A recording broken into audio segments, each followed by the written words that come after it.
Mourning is going to last as long as it needs to for us to get the message to come into our more subtle identity, so that we can, I could say we want to accompany them. We want to meet them along that transition between physical and subtle. And in that, there's no loss. There's a even more meaningful relationship being built. So if we can get to the subtlety of that based on the gravity of emotion bringing us down, like in a positive way, like, yes, thank you for bringing me home, that depth of subtlety is the gift. And we will feel more centered, and we will feel more receptive if we trust, which our society hasn't given us a lot of tools to trust, that the down during these moments is actually to our benefit. Yeah. It's tremendously helpful for us to be able to be present and to not be up into shoulds and shouldn'ts.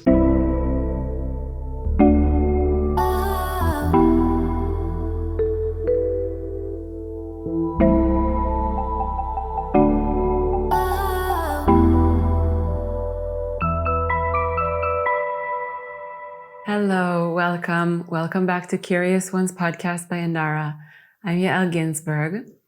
Today we have an episode that I actually recorded about 6 months ago when I was in Mexico at Yandara with Christopher Perkins, co-founder of Yandara. And as life goes, the episode is still and will always be very relevant to our lives, especially now. So for those of you who haven't met me before, I am Israeli. I live in Israel, and Israel is currently in a war. And the topic that Christopher and I chose was the topic of death, and how do we deal with the inevitable part of life that is the death of loved ones, especially unexpected, premature deaths. And of course, as the nature of war goes, there have been a lot of deaths around me. Personally, I can speak, people who I know through people that I know. I haven't lost anybody directly, thank God, but I know many people who have. And also, there have been many losses on the Palestinian side. And in general, as people who believe in the connectivity of all human beings, I understand that a loss of life is tragic no matter where it is. And yet, the people who are left behind, the people who stay, are the ones that have to manage with the loss. So this episode came out of a few tragedies that I witnessed or experienced prior to recording the episode, and that's what we talked about a lot. Now it's taking on a new meaning as I feel that my life is personally in danger, and the lives of my friends who are in combat. And it has given me a new perspective on things. As yogis, as spiritual people, we understand that in its essence, life is neutral. It is our interpretation that prescribes meaning to anything that we experience, including death. Because as we know, the only thing that we could be certain is that death will happen, right? Everything moves and changes all the time. Every cycle begins and comes to an end. That is the only thing that we are certain of. And yet we are quick to prescribe the meaning of death being something bad or negative because of our limited perception of things. Christopher spoke about it in a really moving, beautiful, and well-rounded perspective. So I highly recommend that you take the time to listen if you have experienced any loss recently, if you are dealing with the death of a loved one, or if you know somebody who is, please send them this episode. It might bring them some comfort and settling in this difficult time. Because this conversation happened 6 months ago, I've had time to implement what I learned from Christopher, and it has completely changed my perspective.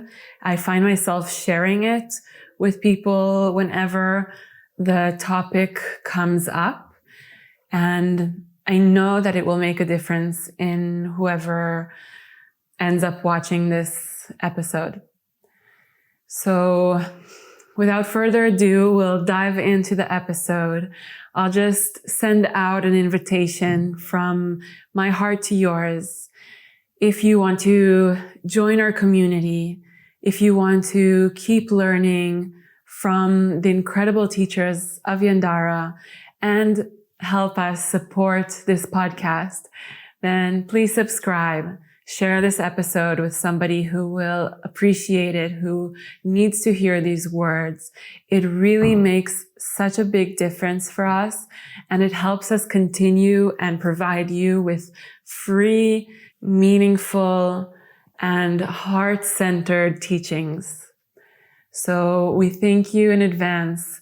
We send you all our love, me and Yandara, and we hope you find meaning in this episode.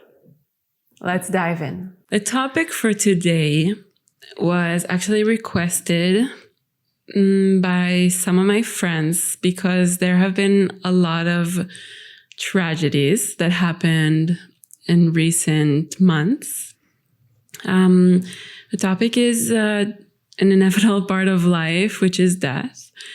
And more specifically, it has showed up in my life and the lives of people around me in very tragic ways. The passing of my friend's brother, my friend who passed away from like a mental illness thing, tragic accident of a friend of mine where her whole family passed away, like terrible, horrible things. And I just thought you would be a good person to speak about this subject because, as we said, it is an inevitable part of life. We cannot avoid it. And yet, for some reason, it is harder for us to accept when it happens in a younger age rather than in an older age. And it is a terrible thing that we have to deal with that completely transforms and changes our lives. Yeah, this is probably one of the most challenging for the Western mind because we are very interested in preserving and maintaining our comforts, and we've been quite successful at it in a lot of ways to preserve our sense of stability and maintaining our young looks with all kinds of products and everything that we can do to stay away from this, what you described as inevitable part of life, which is the decay of the body, the falling away. So thank you for bringing this. This is a super sensitive topic for people. So just you who are viewing this, I want to remind you that if this is something that's triggering to you, just take time. You can pause the video anytime and breathe, pick it up at another time. And remember that anything that's said is in the context of this conversation. And if it doesn't feel supportive or appropriate, then take it as it comes, as a grain of salt, not necessarily as how you should be viewing it at this particular moment, depending on where you are in the process of grieving. There are many different views that will be helpful along the way, but that doesn't mean that all of them apply at the same time. So a time and a place for each of these concepts that we'll talk about today. Okay. So first, I have experienced loss when I was quite young. So I lost my mother when I was 11, and that's a very uncomfortable experience as a child because you're still quite dependent on them to define or help define who you are in the world. So I have a unique experience from that perspective. Losing a parent early on is something a lot of people have experienced. So not unique in that regard, but unique in terms of most people at least grow up to some degree to maturity to see their parents pass. Not by any means all of them, but many. So loss to me has been a subject that I've studied a lot in my life, and I've gone into Buddhism quite deeply to understand a little bit more about how to effectively navigate loss. There's a lot of teachings there. Exactly, because they focus on, in the Heart Sutra, the Prajnaparamita is all about what's called emptiness. Mm-hmm. And emptiness is something that most people associate with the feeling of loss. There's something of an emptiness. And I'll just start with the basic concept of what emptiness is in this teaching is not nothingness. It's distinct. Nothingness is, well, something that doesn't actually exist. Here, emptiness means that it's empty of. There was something there and now it's not. Mm-hmm. That doesn't mean that there's nothing in its place. It just means that what we have identified as the space holder has left. Mm-hmm. So that could be as simple as a cup of your favorite drink getting knocked over by your cat. Mm-hmm. And you pick up the cup and you say it's empty. That doesn't mean it's empty of anything valuable. It just means that it's empty of what I was previously attached to or identified or hoping to continue my relationship with. Mm-hmm. So the cup is not full of nothing.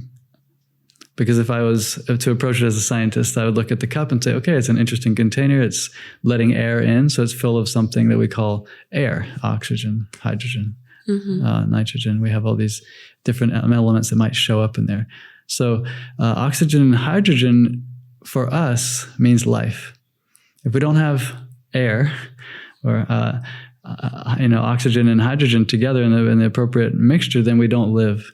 So for me to look at the cup and get very distraught is normal. It's natural. There's a process of grieving what that was previously, to then hopefully shift our perspective to pay attention to what's actually in that space that's left behind. Okay. So in that space, we find what's more valuable than the tea, which is air. I can live without water or tea for probably a week, but without air, it's a matter of minutes. Yeah. So this is what I'm describing as an analogy for the transition between a focus on what I'm attached to, what I hold dearly to the process of investigating now what's in that space that's been left behind. And that's the healing process. Mourning. I mourn the loss so that I can integrate what's there in its place. And that, I think, is a time thing for most of us. It's a matter of just being patient and having the natural human experience move through us. It does also include some responsibility to what our role is in that, because our thoughts will determine how much time we spend in a state of suffering, in a state of self-perpetuating grief that's not necessarily part of the healing process, because we can get locked into a grief cycle. Yeah, I think there is a part of the grief that is really out of our control. I think mourning is a natural response of the body that if you don't allow it enough space, it will come out anyway. Like you have to take that space. Exactly. But you're saying like there's a length to that is healthy, and beyond that, it is not. Yeah, exactly. Like beyond that, it might be just simply a lack of education for ourselves to be educated as to what is actually going on here. What's the process? What am I coming up against here? This spaciousness, this emptiness that Buddha spends so much time bringing up into the light. This emptiness, and emptiness is like a room also that's empty. You can think of, if you go to get a hotel room, you walk up and they say, we have an empty room here. As soon as you say yes and you walk into the room is now full. Exactly. So we want to talk about the transition from being outside the room, looking at that space as empty, as missing something. There's a void, there's a loss, there's a feeling of vacuum. And that is what you're talking about as the appropriate, natural, human, or biological mourning process. And many animals will be observed to go through that time as well. Obviously, if I get looped into a cycle of being addicted to the that sort of powerless, the victim, exactly, the powerlessness. Maybe I'm caught into a belief that it shouldn't have happened that way, that people are, that I start to point my finger at what situational events or people shouldn't have been like that. The whole, who's to blame? That's going to become what I mean as the unhealthy part of getting stuck in the emotional cycles. Okay. Just quickly going back to your analogy of the glass that spills. Yes. What are you analyzing? So analogizing. So the analogy of the cup being full is having that person in my life. They bring me nourishment. I enjoy the fragrance. They quench my thirst when I feel that I want some of that connection. Exactly. So if when the cup is knocked over and the form dissipates, the form of the shape of the cup is no longer, and the water dissipates, either goes into a gas form, and we can talk about what that means in terms of spirit or in terms of it pouring back into the ocean if it enters into the field as energy is neither created nor destroyed. We can trust that whatever essence is in that cup as our beloved one will naturally expand out into the reintegration, the original source. And we can talk about reincarnation and how some or most traditions believe that energy is not only is it not destroyed or created, but energy is always changing forms. So if when the body is spilled back, or the life force is spilled back into the mystery, we say, oh, it's just gone forever. That might leave us with a certain feeling. And if you believe that is what's happening and it brings you a sense of peace, then that's probably helpful and appropriate for you to believe. Or if you believe that particular essence pours back into the ocean, creating a ripple and a potential for another wave of life in a future situation, and it brings you a sense of peace, perfect. Whatever it is that you feel like, okay, life is doing what it needs to do. That'll help to relax some parts of ourselves so that we can enter into the next phase, which is looking into the cup to see what is actually left. So what is here? What is the value of that? First of all, you could say, for me, as a value would be meditating on loss, because losing someone at a very young age is traumatic, and so that was something that I learned was part of my signature story about why I teach about connection versus attachment. And seeing what do you mean? So attachment being the wish that person, for example, makes me happy, that they, I'm attached to them being in the physical form, I'm attached to them acting a certain way and like that. Whereas connection would be the knowledge internally that I am sharing something with them, regardless of whether they're in form or not. I'm also essentially spirit, you could say, or I'm essentially pure consciousness. And that can be also relevant if the person is still alive. Definitely. Right? You don't have to have them in your vicinity in order to know that you have a connection with this person. Exactly. And so one connection that we can have is called love. So love is something that I could say, if you've lost someone recently, I could ask you what it was like. What do you remember about them? Well, at the end of the day, what I really want to know is, how do you feel about them? What is the feeling that comes up inside of you when you consider what they've brought to your life? So if it's a good feeling, like I said, maybe a sense of joy or connection or something like that you gained when you're in their presence, then if we can pay attention to that, so that's going to be looking into the emptiness.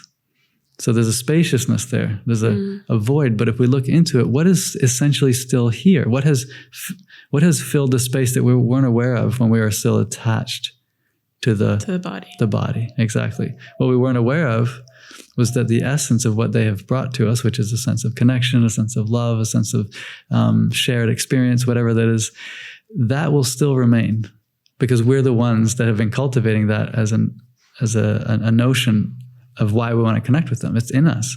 It moves us, so we know it's within us. Mm-hmm. So if I can ask you, how do you feel when you think of that person? What happens inside of you? How do you feel about that person? Do you care about them? Mm-hmm.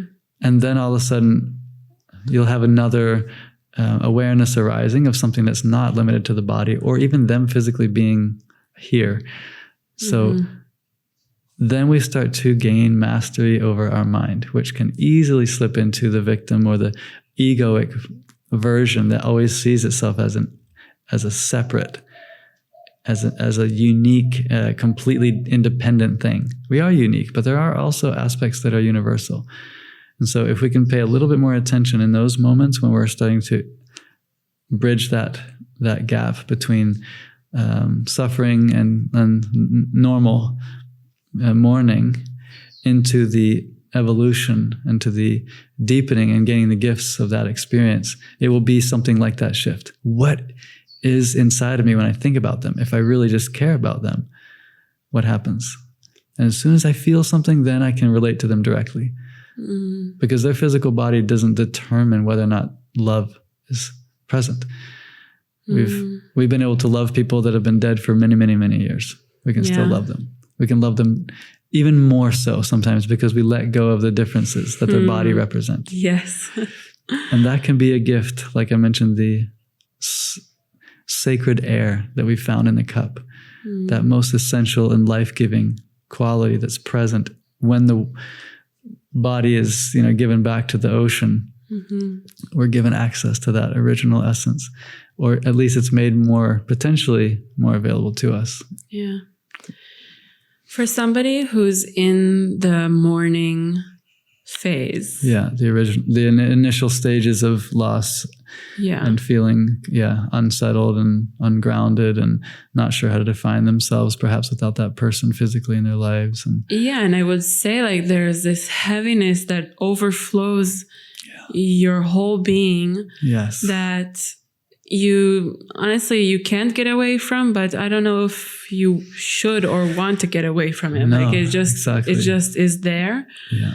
In that space. Yes.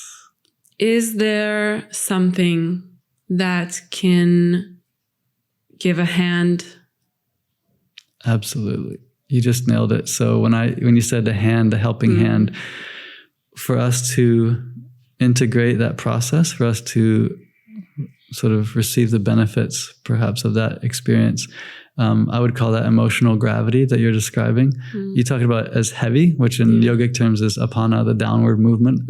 So apana is the natural process of moving, cleansing, letting go, or letting be. In this context, it's emotional. So we have the emotional gravity of bringing us back down into you could say, the more and more universal, the more and more fundamental. And the more universal it is, the more intimately or the more deeply we can connect to that person or the energy of that person. So the helping hand, you could say, or the benefit of trusting the downward, trusting the weight and really going for it, is that it will bring us closer to the bridge between physical and subtle, between the gross form of the body and the unseen essence that person might have shared with us in those moments of beauty, that love, that presence. So I believe that mourning is going to last as long as it needs to for us to get the message to come into our more subtle identity so that we can, I could say we want to accompany them. We want to meet them along that transition between physical and subtle. And in that, there's no loss. There's a even more meaningful relationship being built. So if we can get to the subtlety of that based on the gravity of emotion bringing us down, like in a positive way, like, yes, thank you for bringing me home, that depth of subtlety is the gift. And we will feel more centered, and we will feel more receptive. If we trust, which our society hasn't given us a lot of tools to trust, that the down during these moments is actually to our benefit. Yeah. It's tremendously helpful for us to be able to be present and to not be up into shoulds and shouldn'ts. Yeah. Oh, he shouldn't have been in that situation. That person shouldn't have, Or I should have. Exactly. I should have been able to do more. Yeah. If I hadn't have done this, then they wouldn't have been that. Oh my God. Like a myriad of possibilities that we can start adding onto our ego to say it should have been different. They'll be found up here. So the drawdown has all the benefits of getting us out of that realm of shoulds and shouldn'ts and into the perfection of presence. Okay. So there's a benefit, and you nailed it when you said the helping hand, because I feel like it is. It's a grace that lets us integrate back into our essence, into our centered presence. And when I say essence, I mean there's a consciousness, there's a presence that person's existence was able to contain for a while. It was a form like we talked about the cup. The water takes the form of the cup. Same with consciousness. If you have the container or the temple or the vessel of your body, we're able to, this is an interface, this is like the interface to that subtlety of that essence. So for me, if the body falls away and I want to meet them at that essential level, I want to let my own consciousness enter the essential level, which is not going to be up here in the thinking mind. It'll be either down into the heart space and then expand from there. Or some people, depends on how grounded they are in their daily life, they might just feel it as an expansion and an opening from the center out, which is different than the thoughts kind of dispersing in little stories. That's not what I'm talking about. When I talk about opening from here out, it's more of a consciousness. You might call it psychic intuition or something like that, where we can begin to sense the subtlety of consciousness in its disembodied form. And then when we have that, we can maybe even have conversations that are healthy and balanced and ask, is there anything that you hadn't told me? Is there anything that I should, that you would want me to do right now? And having a relationship with them from that can be very, very helpful for people. For example, what would my past mother want me to be doing now? And if I tune into that from here, so first here grounding, meaning the third eye. The third eye, exactly. And that third eye is it's a receptivity. You could call it psychic receptivity. And when I say psychic, I'm not talking about like reading people's minds and things like that. I just mean the subtlety of our mind's capacity to perceive beyond our own limited addition. Perception. So that is what I mean. It's like a field consciousness.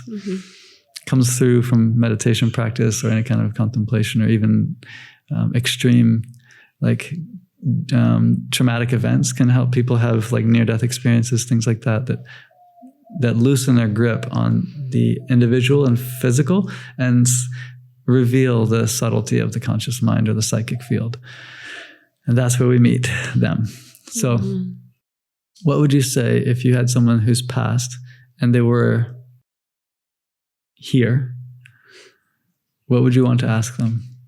Well, actually, I have an interesting story to tell. Hey, I'm quickly interrupting the episode to extend an invitation. If you are interested in deepening into any of the subjects we talk about on the podcast, we offer many different experiences on our beautiful grounds here in Baja, Mexico. From 9-day modules such as sound healing and yoga nidra, to breath and meditation, as well as 200 or 300-hour yoga teacher trainings, and many different shorter retreats. Check out our website, Yandara.com, to see all the information about the different experiences. Let's get back to the episode. I think I mentioned this. A friend of mine died 1.5 years ago. She was my commander in the army. We were very close, and yet we were not in daily contact.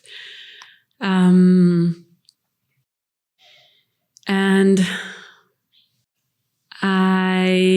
about 6 months ago, it was her anniversary of the day that she died.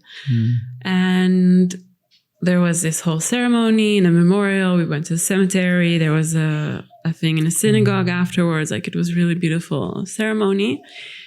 And of course, we all connected with her, with each other, over in our grief and in her memory. And then the next day, I was at my house, and I was there was something that I wasn't clear about and I needed guidance on, and something that I needed help with. So I took like a deck of cards that I have, and I have it for many, many years. I sat with the deck and I actually spoke directly to her, and I said, Liori, I need help. Guide me through these cards. And then I opened 3 cards, and one of the cards that I opened it said, like, in these words, "Don't be sad that I'm no longer here in my human form. I have moved on to a better place. I'm here with you." And it was like, I don't remember exactly the words, but it was about, like, it was her. It was her who sent me this card. Like, there's no other way to explain this. Like, I spoke directly with her, and a card that I have never seen before in this deck showed up, wow. So very well explained how you opened to her. Thank you for doing that. Wow. And how did you feel when you recognized that the veils were thin enough at that moment that you could receive and exchange? Honestly, to this moment, like, I'm holding back my tears right now. Like, Sure. It's incredible to think how our connection and our access to each other is so much closer than we can even imagine. Like, when I'm trying to articulate it and put it into words, like, for me, all I need to do is, like, metaphorically reach an arm out, and I feel like she's there and I can touch her. Wow. You know, like, in a way, she's closer to me now than when she was in her body. And also just knowing that I can communicate with her, and that she's guiding me and helping me. Like, I think I've heard somebody say this, but it's so true. Like, now I have an angel that I can name. That's beautiful. Wow. So you clearly have trusted to look into the emptiness of the space where she would occupy in your heart and find her. That's such a beautiful example. I think anybody who's watching this hopefully will get the message that there's so much here beyond the initial grief. There's so much to look forward to help to have that loving connection be as strong as you just described it is a gift. I mean, so thank you for sharing that. It's really special. And we can talk about the death process as being the loss of something, but you've just described it as being the revealing of something, the falling away of what wasn't needed anymore to reveal what's next. And this is the nature of reality. You know, it's always in its process of revealing what's next. And I think if you and I are sitting here thinking about a person who's passed and giving them permission in our own mind body to pass, to change, to go through whatever stages of disembodiment and, you know, expansion or returning to their, I don't want to speculate, but if we can give that process our hearts and lean into it, then we gain access to whatever they have access to. And that is something of a gift, to have that bridge, that angel. You know, but like, as I'm sitting here and you're speaking, like, I feel myself I feel the emotions coming up, and what I'm wondering is like, if I feel so settled in this knowing, why does that bring that up for me?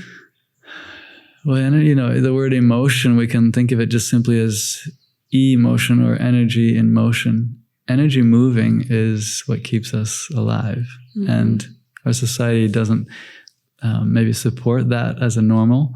So in order for us to function in society and keep ourselves sort of put together, we judge the energetic movement that can manifest as tears or sounds or expression, which as far as I can see, is the healthiest natural way to process the experience of life. Mm-hmm. Like a little baby, they breathe, they allow, they flow, they bounce, everything's moving and transitioning and changing all the time, and they're with that process. So I see it as a beautiful and natural result of you touching into your more connected being.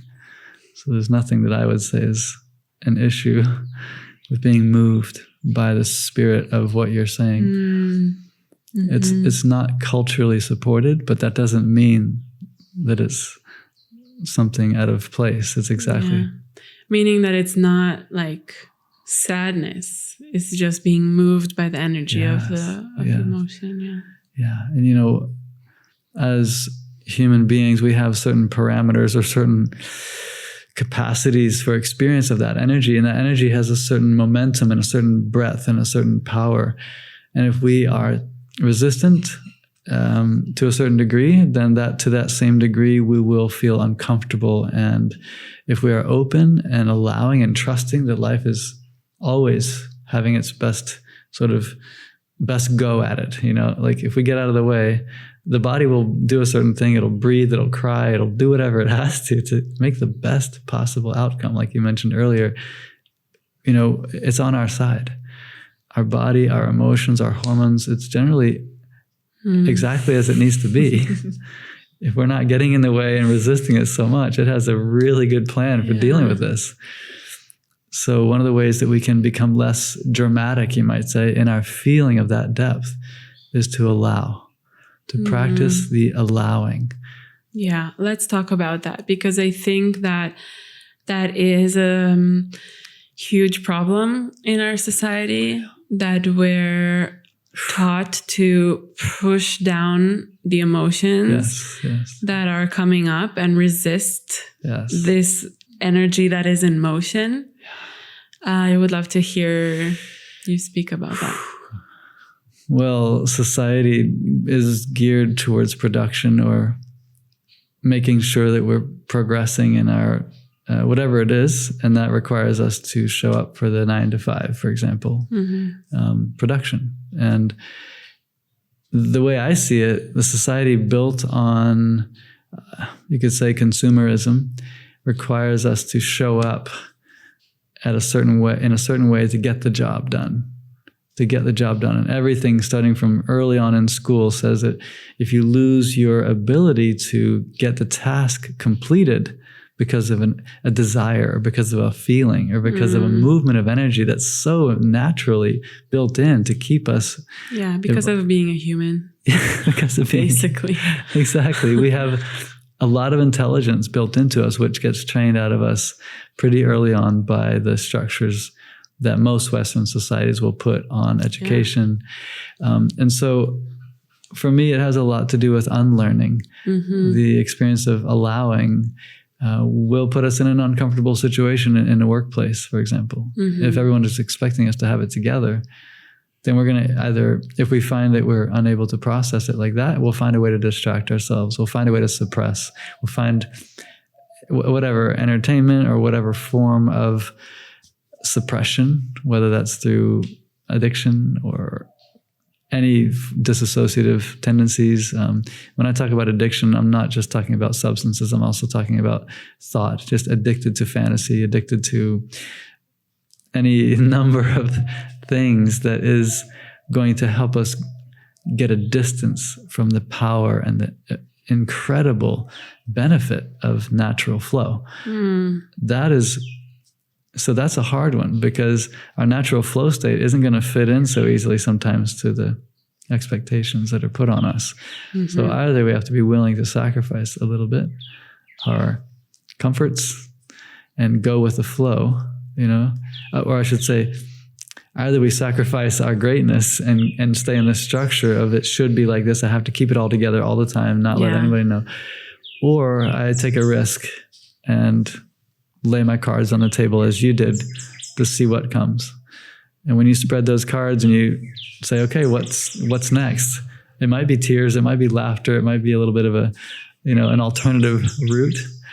But, if we're not in the environment that supports that, we're going to quickly disregard it. Yeah, I think you brought up a really important point, that it's really like inability or fear from the power that we have, the greatness that we hold within us. Because if we always numb ourselves and find a way to avoid the power that we have inside of us, which can come in any different form, whether it's an emotion or creativity or urges or, any sort of bursts of creation that want to come out of us, and we push it down in order to conform, because I need to be working on what my boss told me to work on from 9 to 5, which is basically the whole day.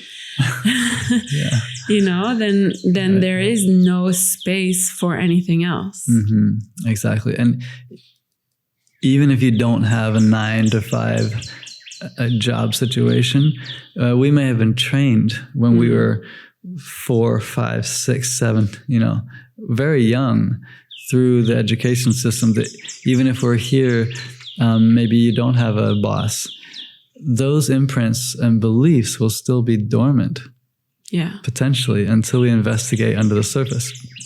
So if you're interested in that investigation, inner child meditation, to see what risk are we not willing to take again by being that free, that powerful, that brave, that authentic. Because that would have been something we were experiencing at some point, and the result was something painful. Like if I said, hey, I want to go and play with my toys, and I'm in 2nd grade class or whatever, and I got up and I went to play with the toys, and the teacher says in front of everybody, Christopher, that's the last time I'm telling you cannot go play with the toys. Go to the corner, stand in the corner and look at the wall or whatever, or go to the office. What are you, a little kid? Exactly. Yeah. It's time to be a big boy now. Yeah. Mm-hmm. So these messages land so quickly in a young person's psyche as, a belief. A belief, exactly. And it becomes a structure that makes me a appropriate, piece of society, that I can control things to the point where I'm not just moved anymore by energy. I'm not just trusting the power of wisdom and intuition and the strides of my soul to manifest in this world. So this is not easy stuff to find, but when we can meditate on surrender, as I said, this ability to allow, we start to chip away at those conditions that allow what we're talking about today to be very efficient, which is the mourning process of loss of attachment. Yeah. So I'm not suggesting it should be faster than it is. I'm just suggesting that we can make it something that we allow rather than something that we resist. The reason is, if we resist, like on a roller coaster, have you ever ridden a roller coaster? Mm-hmm. That first drop.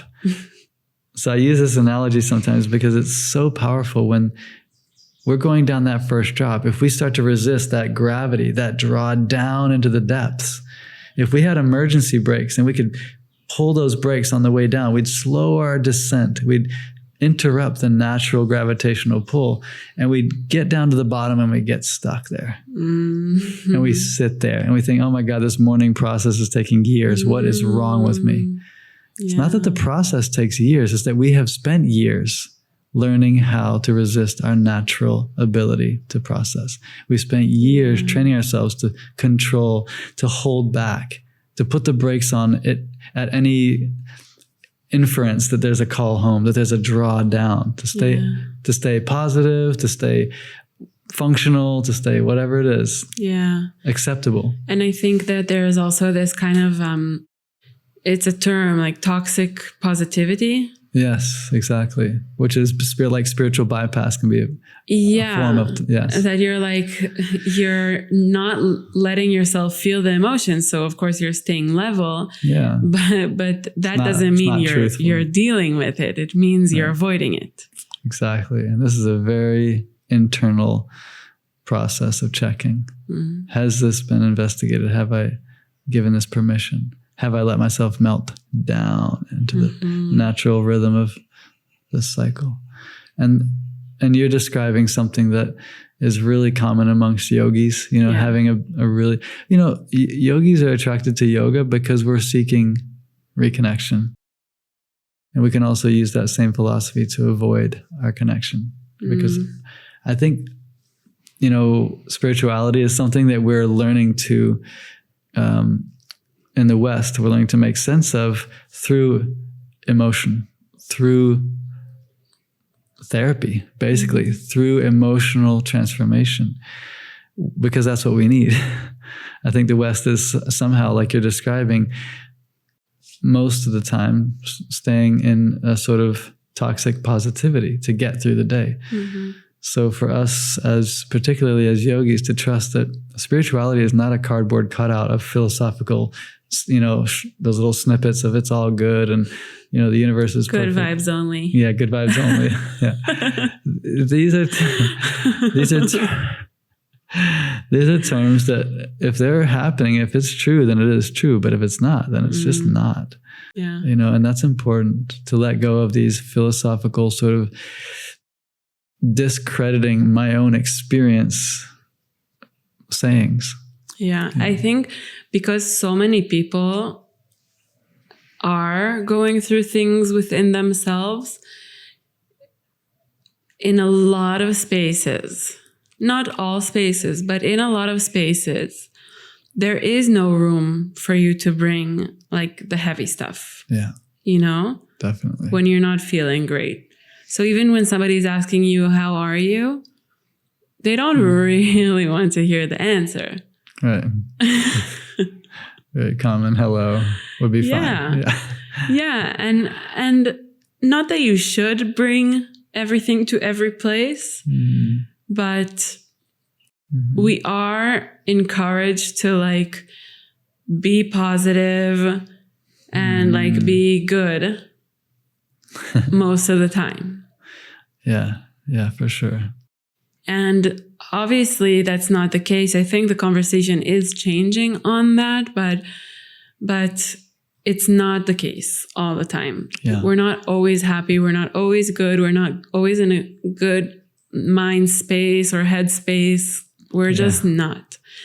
I want to ask you about navigating through that space because, okay, we've established the importance of allowing yourself to ride the roller coaster. Yes. I think that's a good analogy. How do we do it? Yes. So as young people, we were given models and we were taught how to survive based on our parents, based on our peers, how they made it through. So a lot of this has to do with unlearning those habits of not allowing, of not trusting, and you said navigating. So a new model can be that we are not our mind, we are not our emotions, we are not all the ride that we call, my personality and my human experience, which has to do with right and left brain integration of what's happening. So, like for example, in our right brain, we have the feeling, emotional vulnerability, sensitivity. We have the ability to be moved, basically. And in the left brain, the ability to structurally view it for what it is and to disidentify from it so that we can actually be healthy in regards to managing it or, seeing it for what it actually is. And both of those are essential pieces to processing and integration. But as children, we don't have necessarily that ability. We don't gain that intelligence necessarily until we become more mature. So as adults, now we can start to balance that. We can start to see that, okay, we talked about these sort of positive worlds of seeing it's all good. What that's doing is that's tacking us onto the left brain activity, which is philosophical. There's a distance to it. There's a certain amount of safety in that. And we're not going to be out of control, so then the other side, the losing control, getting lost in the swirling vortex of darkness and clouds and getting swept underneath and dragged under like a wave, just destroying our sense of self. And you could feel like you're drowning in it, so. Yeah. Losing control, I think, is a good description. Yeah, totally out of control. Yeah. Which is essential. Yeah. It is essential that there's a part of us that we are not in control of, because if we were, well, which we try to be, we wouldn't know the best possible way to do it. It's not our job. Just like as a farmer, as a gardener, it's not my job to know how to grow an apple. I don't know. Do not put me in that position to try and assimilate all these different molecules and to figure out which ones go where and how cell growth and all these processes happen with the sun.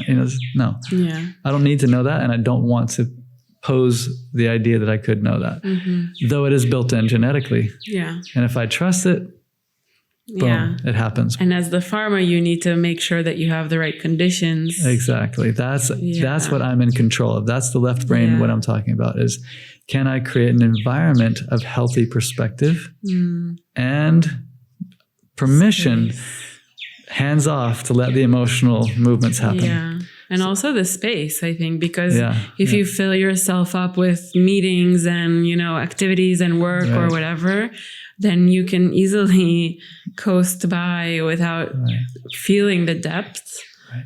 But definitely alone time helps with that. Scheduling some time in nature, because nature is also always reflecting that which I'm describing as the natural process. It's letting go of things. It's adjusting. It maneuvers itself to make the best of a situation as it arises, rather than getting attached to how it was or how it should be. Yeah. And for me, one of the most important ways to integrate this emotional journey is physical awareness in the body of the left and right side of the body.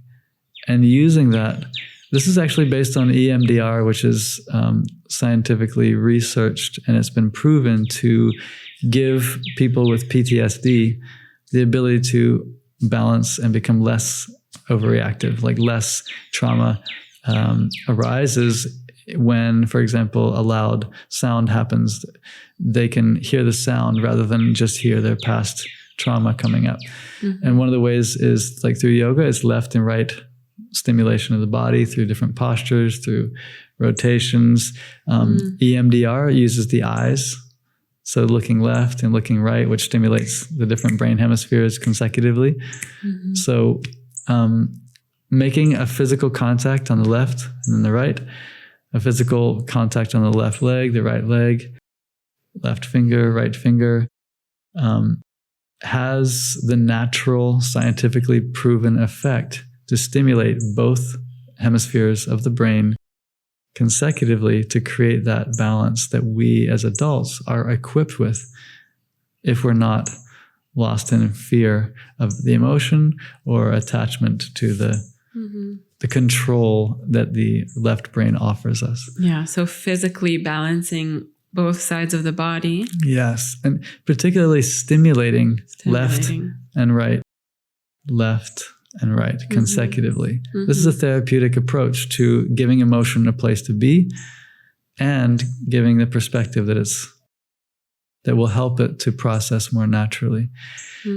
Now, like anything, that technique can be overused. It can, it doesn't mean that just because it's helpful, you should always do it, because it is like taking like an aspirin.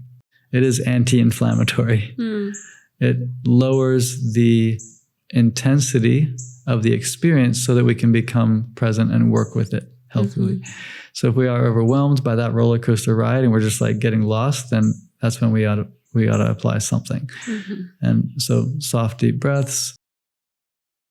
And it looks like this, just to demonstrate it. It's a touch until I feel sensation. And as soon as I feel sensation, I want to release it. He's touching index finger and thumb in the left hand. And then I want to trace a line all the way to the other hand and touch index and thumb on the other hand. As soon as I feel consciously that there's a sensation, I release that touch.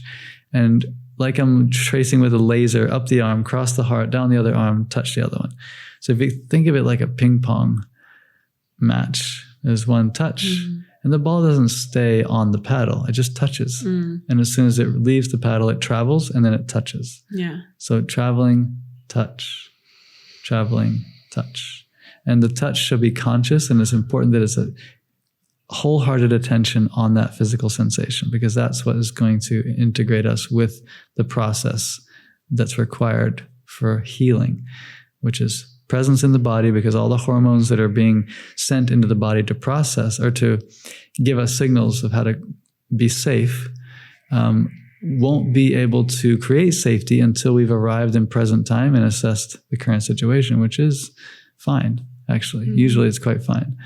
So, for example, in a loss situation where we've lost a family member or a loved one, as soon as we come into presence, then not only can we see that it's actually okay, I'm okay, I have both my arms, even though I might feel emotionally like I've lost my left side or my right side, depending on how that person showed up for us. I will also have access to what you described earlier, which is the essence of them, because I'll be able to be present in my own essence, but it only happens in present time. So a lot of these emotional roller coaster rides are fueled, the intensity is fueled by the attachments with thoughts of the past, or projections of what it could be like in the future, worst case scenario, for example. And that's what fuels kind of what I said, the unhealthy version of mourning, where it goes on into this cycle of just getting lost and shoulds and shouldn'ts and like that. So to get into present time through this technique of stimulating left and right brain, or physical body, to get left and right brain hemispheres balanced, then we're able to become aware of what the feelings are. And through that, it's like shining a light on a boogeyman. What happens when you shine your flashlight on the actual boogeyman? It disappears. There's no actually thing there, which is the future. The future isn't here. The past isn't here. I shine light on the experience, and it's actually fine. I'm actually generally going to be looking around and realizing this is workable. I can work with this. And that's an important foundation to move from into the process of healing, that this moment is actually okay. I don't have to get concerned about what should or shouldn't have happened, because the law of cause and effect was still in play, meaning the law that decides each manifest moment is at play for every single event. Cause, effect, cause, effect. This is a basic law of physics that has not that shows up everywhere in the known universe. Everywhere is governed by law of cause and effect. For every action, there's an equal and opposite reaction. And that goes into infinite pieces to that puzzle. So I won't know all the causes. I won't know all the conditions. I don't have to. For me to be at peace, all I have to know is that there were causes and conditions that could not have been any other way because of the previous causes and conditions for this event to have occurred like that, exactly like that. So for me to argue with that that would be like me saying, I know better than the universe and the intelligence that's ruled that's ruling the universe. You call it God or call it the law of cause and effect, it doesn't matter. For me to say it shouldn't have happened that way, I could have done more, all these things, is to literally argue with the universe itself, to say, you're wrong, I'm right. And that is going to cause friction and internal stress, which causes drama in emotional processing. It gets more and more dramatic. It's like putting gasoline on a fire. So we first have to come into presence through these techniques to let those types of thoughts subside. Then we can start the natural healing process of connecting with the essential connection of love. So we've got this. Wow. That's a lot of words. Yeah, this is harder than I thought it was going to be. Tell me about where you feel stuck, because someone else probably feels the same thing. My friend that I spoke about, Lior, her mother lost 2 children. Her Lior's older brother died 10 years earlier than that in an accident. To Orna, Lior's mother, I don't see, like, for her, she had to get past the death of her child one time already. And now when she has to do it a second time, I don't know what words can console her. And I don't know if for her to think about the present moment, the answer that she gets is that everything is okay, because not everything is okay. Even if she understands the law of cause and effect and that it had to be in this way. Even if she chooses life and she has done it before and she's trying to do it again. There's no words that can describe the horrible situation that she is in. Of course. Yeah. It doesn't mean, though, that there isn't adjustment that can occur. So there's always a little adjustment that can occur for her to allow that process to flow. And there's obviously no way that, if you haven't been through that, there's no way that I can know what that's like.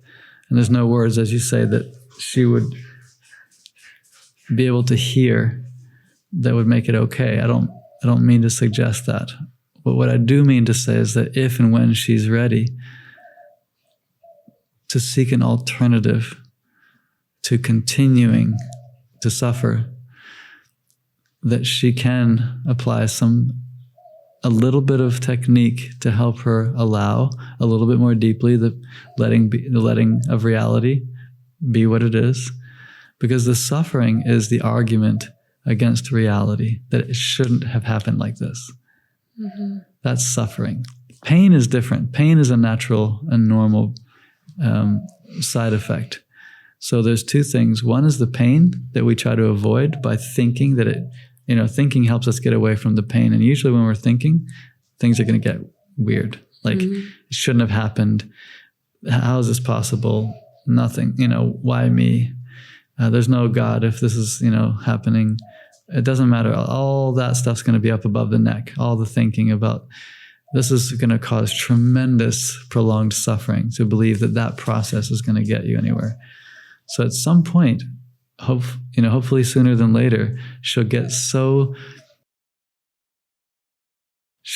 exhausted by her own process of arguing with the facts that she will, and if she hasn't already, hopefully she will soon, let herself just be drawn into the absolute dark night of the soul and trust that will take her closer to the essence that we've been talking about, the connection and love that she has for her kids. That connection is essential, that she stays with that versus the attachment to what they were. That is a huge and important distinction that she'll have to come to grips with, that she's choosing. She has to make the choice at some point. No one can tell her when that's going to be. Of course, she's the only one. In order for her to get there, she has to get so sick and tired of being, sick and tired of being sick and tired. That is something that each person will decide in their own way, based on the support they have and their own history and their patterns of how to deal with situations. But in the meantime, if she gets into her body, does healthy exercise, maintains her physical body as a temple, it will naturally show her when it's time. It'll show her, so. How does one release attachment? By focusing on something that's more true, which is connection. Focusing on what's true. The truth is that she is connected. Attachment is an idea and a belief that it should be this way still, when it's not. It's not true. It's just simply not the case. Attachment is the idea or wish that is different. usually. Or you could say the idea or wish that it will stay the same, which is definitely not true. We know nothing stays the same. So there's attachment, which is gonna, suffering, and we can see it. We can see it if we really pay attention. What is that? What that causes us this feeling? So if I say, for you, say if you're in her situation, and if I said to you,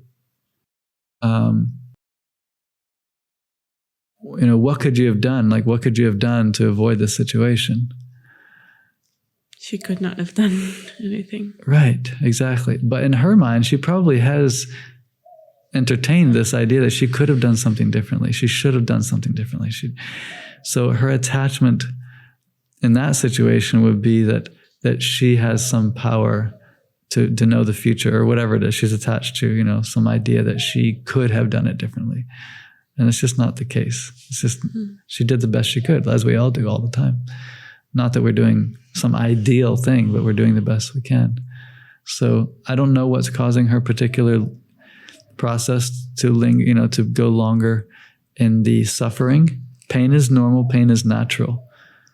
But we can live and manage pain, but suffering will eat us up. I'm not sure if she's in the pain or the suffering, I have to say, but probably a mixture of both, Yeah. I would say one of the fastest ways is to focus on what her daughter and her son would say to her if they could speak. Mm-hmm.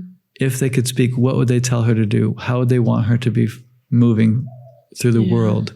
And that is going to get them closer to what you described in your interaction with your friend, with the cards. Because that shift to being here in the present and focusing on what is still here rather than what we wish was still here. That's truth. That's the part where we can actually evolve and grow and not just get lost again. Yeah. What I kept thinking about when I was going through the grieving process, not that it's ever over, I think, because even now speaking about it, like I feel pretty overcome with emotion, was the meaning of her life. And because you can't, you ask why does... Yes, you ask why. And then... No, you ask why, a 29-year-old beautiful girl with an amazing future in front of her. Yeah. Why does her life end in that moment? There's nothing you can come up with. Right. There's no reason. You can take that question to your grave. It'll drive you insane. And when I was thinking of the meaning of her life and just me personally, how much she helped me while we were in the army together, and her being my direct commander, and I was I had special conditions because of my family situation. I really needed her help in a lot of things, and she was so there, way more than she should have been. She invited me to dinner at her mother's house. It was way more than she had to do, and just having she meant so much to me, especially in that time of my life, which was difficult. It was very difficult. My dad kicked me out of the house, and I needed somebody, and she was so there. And that gave me some comfort. Beautiful. Yeah. And can you feel where that hits in the body, where that lands, that feeling of her beauty? The reason I'm asking is very specific, because above the neck, thinking versus integration through the roots, the underground yoga, which is where she exists in you and as everything that we share. Then you have the harmony that you're seeking called healing. It's for sure a movement. It's a movement, but it's not an emotional tidal wave. It's a movement from the realm of distance and differences to the realm of universal connection. And it's just a direct path. And so one of my teachers, actually, Babaji, when I asked him, what's the most important teaching, he would just go like this. He'd look at me you're up here. And then he would just go Mm-hmm. This is where we get the most beautiful wisdom from, is just below the neck, as deep as you can in presence. And the truth is there, which is that you are connected. I'm not suggesting you should think that. I'm suggesting curiousness. How would it feel to know that right now? Like literally feel yourself travel down into the roots, into the field, into the depths of the ocean, which is way beneath the waves of emotion. It's deeply rooted in, and you might be moved by it. That's perfectly normal. But the feeling truth is that there's nothing missing. She's more here, like you said, than ever.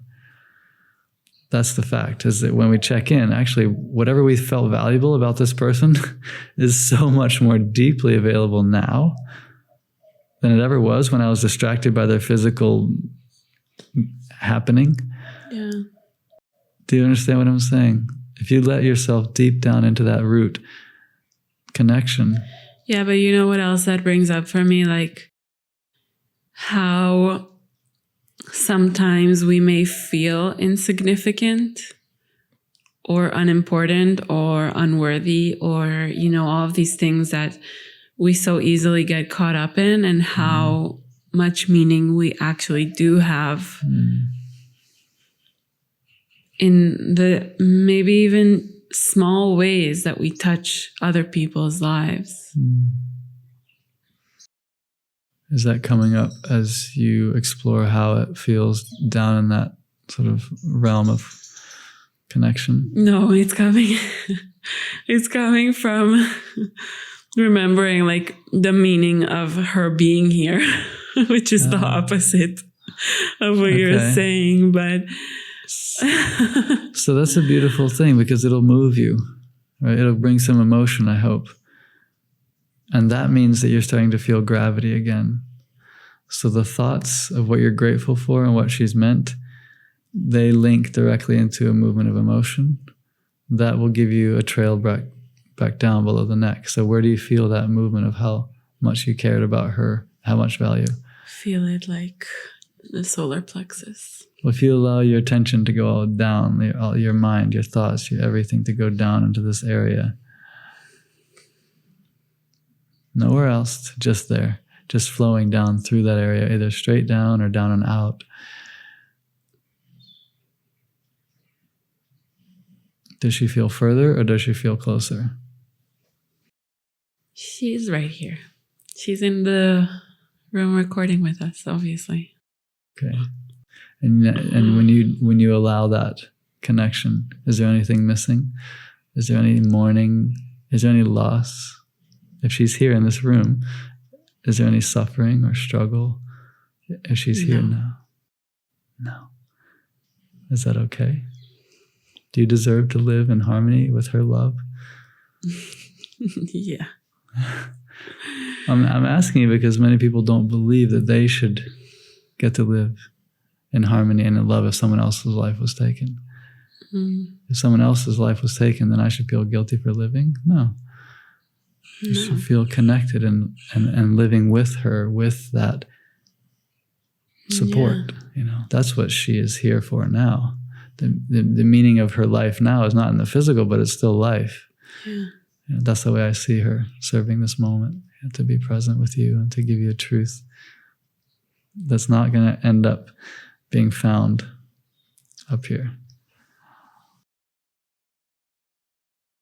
That's what I would say is probably the most effective process to get through the ride, is to get below the neck and feel the truth of what's occurring, which is that she is absolutely right here with us.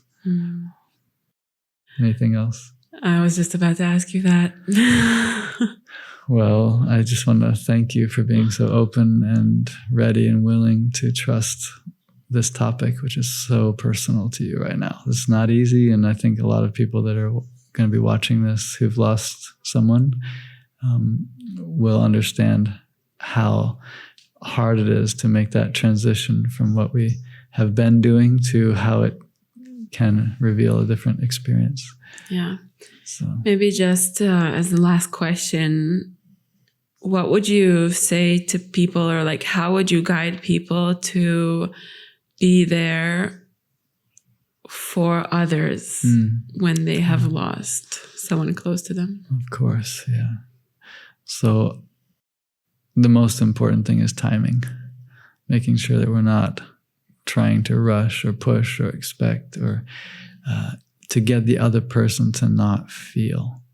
Do you see what I mean? Mm-hmm. So most important when you're approaching someone who's going through these deep experiences is to let them be in their process without needing to try and get them out of it. And today I was asking you certain questions about going deeper and connecting in a certain way because I can see that you're able to hold all of it. You're able to be with that and you're able to move internally and, trust that connection that you have. But if someone's just recently lost the person and it's very fresh and it's sort of an acute reaction to trying to reorient themselves in the world, then it is just your natural compassion and your natural presence is enough.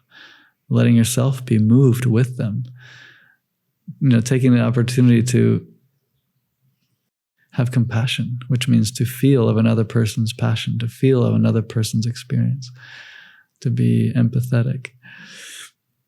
And then little by little, if the person is receptive or curious, then you might bring up how maybe this podcast or your own experience has offered a perspective that if we can be present with the energy of how we feel about them, it can be more important. If that can be more important than our attachments to how we think it should or shouldn't be, then we have the possibility to heal and live in harmony with that experience of loss rather than struggling and suffering. Because it is here for a gift. It is it's a gift for us to live in harmony with. You said the mourning process is never over. I would say the love never dies. Mm. If we keep it alive. Mm-hmm. It doesn't have to be a mourning process, but I don't think it ever dies. I like that. Keep the love alive. Definitely. Yeah, thank you. Christopher, thank you so much for this. Yeah, I hope it's supportive and helpful. And yeah, this is a big one. So yeah, take it with, with as much time and compassion as needed internally. And like you said, with others as well. So yeah. I feel my heart going out to everyone who's experienced loss or currently in the process of trying to reorient with that. And I'll just say one last thing. Loss is happening every moment of every day. Loss is the fact that life is constantly changing. Life is a dance, arising and dissolving. All forms are in a constant state of change, completely interdependent, completely connected, and continuously revealing the next, falling away to reveal the next. So if we can identify ourselves as that as well, as part of nature as well, then we can begin to see others as part of that process as well. And then they become free to do them in nature, as nature. We don't hold on so dearly to how we think they should be in the body. Yeah. And so if we see ourselves as that continuous change, we can give others the permission to be the same. This is really a conversation about accepting that everything is always changing and evolving. And yeah. Thank you. Thank you so much, Christopher. Now, after this time to nurture your mind and your spirit, we invite you to take a moment to consider others. A kind wish might come to mind. Know that what we learn becomes more valuable when we apply it and share it with others. So share this episode on Instagram stories, tag Yandara and I, or share with a loved one so that more people can benefit from it. Our hope is that the search will lead you home to who you already are, to what was always there. We'll be back next week with more inspiration, honest conversation, and insight into the energetic world around us. Thank you for listening and watching.